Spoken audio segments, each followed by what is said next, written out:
Hi, Billy. Hi, JoJo. What's up? What's up? Okay, first of all, before we get into anything, I got a sneak peek of the album. I felt very special. Mm-hmm. It You is are? so good. Thank you. So phenomenal. Thank you so much. I'm not going to, you'll think I'm faking if I rave too much, but it's so dang good. Last conversation we had, I forget when it was, but you told me, I said, how is the album close to finish? And you said it was about 80% at the time. Mm-hmm.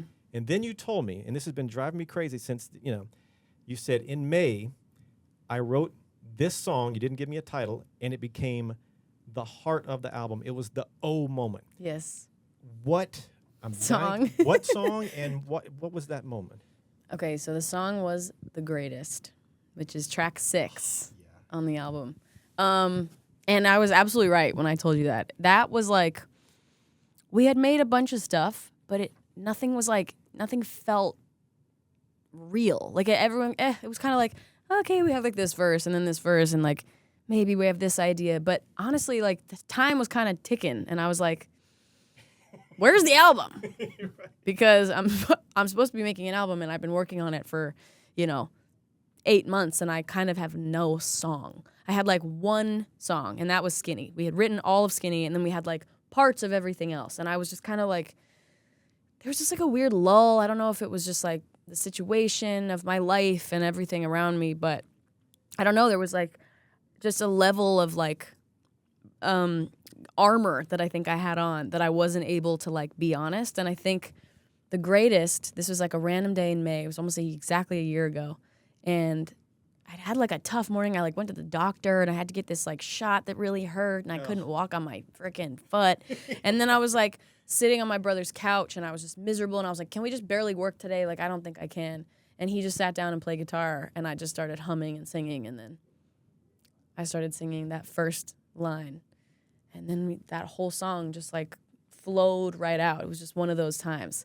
And then literally from then on, it was like the album was like, oh, we're here. We're at the door and we're walking in, And that was like the catalyst of like inspiration and finishing the album. Does that happen on all your albums? Like there's one song or moment like No, not even. This was pretty unique.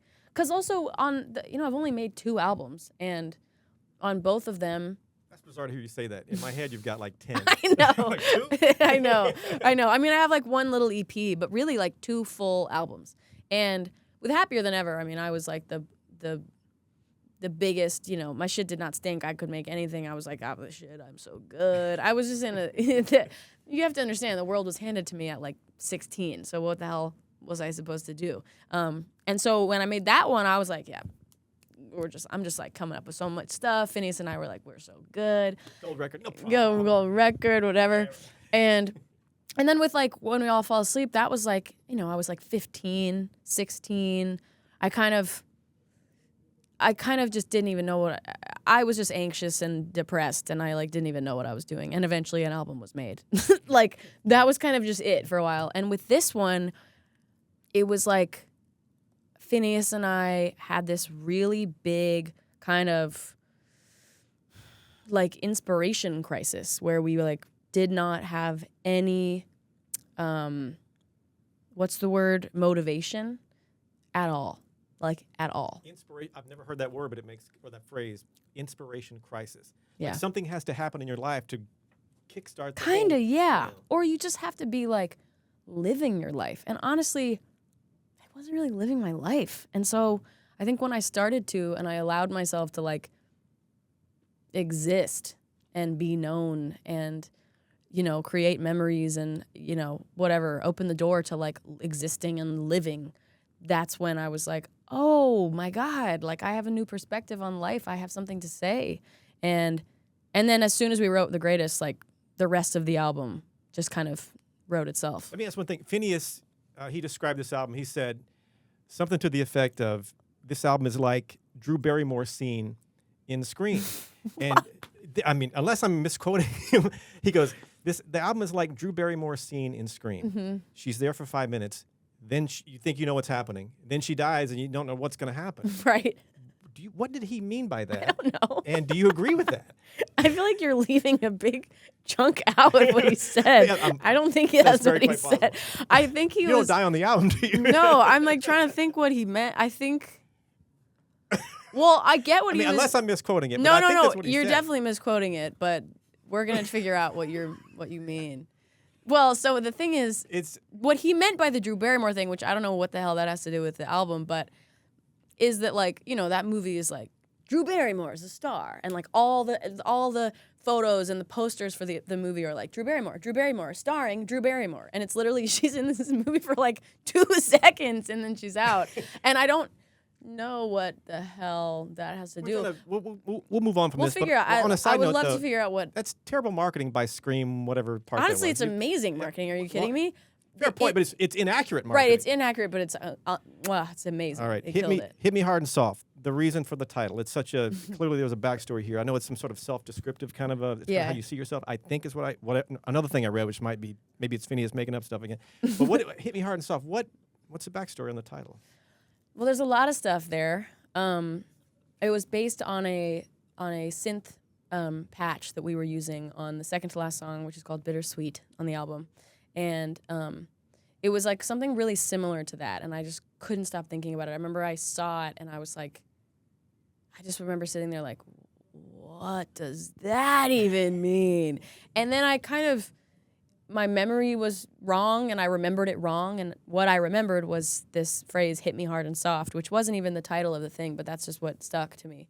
And I just started writing it down, and I was just like, that I've never heard anything feel more like me in a way. I don't know. It just is such a, it really, also it's such a perfect representation of the album, like, and how the album makes you feel and the ups and downs of the album. And also just the sentence in general is like a very real description of me in a lot of ways. And I remember telling somebody kind of right after I thought of it, and they were like, it's the most you thing I've ever heard. Like that's so you. That's like a perfect sentence of you. I don't know. But I think that what's cool about it is that it's a weird little phrase, and I think that's what I like, that it's like, I don't know what you get from it. It's not, it doesn't give you one like simple answer. Like it's like, I love that it's also and kind of a you can't really achieve what's being asked, right? That's true. It's kind of impossible. It's kind of an impossible request, and You're either going to hit me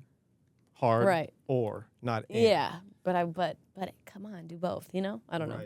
Right. The album seems to me like it's a movie soundtrack to your life right now. Yeah. Is that kind of, was that intended? I mean, just, like some albums are just a bunch of songs that go great together or don't, whatever. Mm-hmm.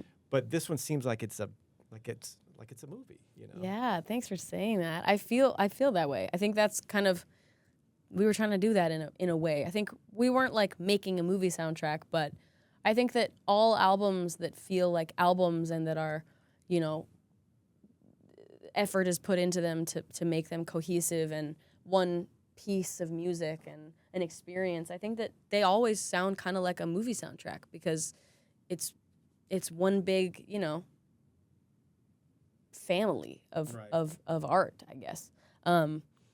Yeah, but it really is like we went into it trying to make a kind of a concept album, and it was just so apparent that it was like, no, this is about me and my life, and also other things, and also my view on certain things, and my point, you know, writing from certain people that I know's point of view. It's not like every song is about my life. Like songs all have to do with other stuff, and like, you know, even songs that are very specific to my life. It's songwriting, it's storytelling. It doesn't mean that every single lyric is exactly, you know, the exact situation. It's storytelling. You can have fun with it. I don't know what I was saying. Well, I'll go. Lunch might be my favorite all-time Billie song. Wow, and I don't know time. If it's like a sonic kind of, and I mean that sonically. Something about it it's just amazing. Thank you so much. Holy crap! Oh my I mean, God. I guess people are gonna be hearing a lot of that track, you know, now basically, you know. And moving on to the album artwork, which is you're very visual. Yeah. I'm told that you were basically underwater, better part of 6 hours. Yep. Fully clothed to get this, you know, shot, this video, and they had somehow had you weighted. Yeah. that seems a bit scary. I'm guessing maybe I'm sure you had safety experts all around you and all kind of everything. Describe that. What was that like? Oh my God. I mean, it was one of the more brutal days even of my life. Like it was really a brutal one. I was in this tank of water that was 10 feet deep. Cold? Warm. Very, very warm. Thank Jesus. God. Which was great. Amazing. Amazing. And I was wearing like big, oversized pants, Pro Club giant shorts, a thermal long sleeve shirt, a button up like plaid or something shirt on top of that, a tie, some necklaces, 2 arm warmers, a bracelet, some rings, earrings.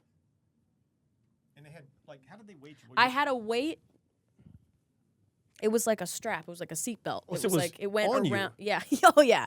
It was on me, and it was like I thought it was like 50 pounds, and they were like, no, it was like 10 or 15. But it really felt so heavy. And also, you get in the water. What's funny is I got in the water, and I tried to just go under immediately to just get my hair wet, and as soon as I went under, I just sank.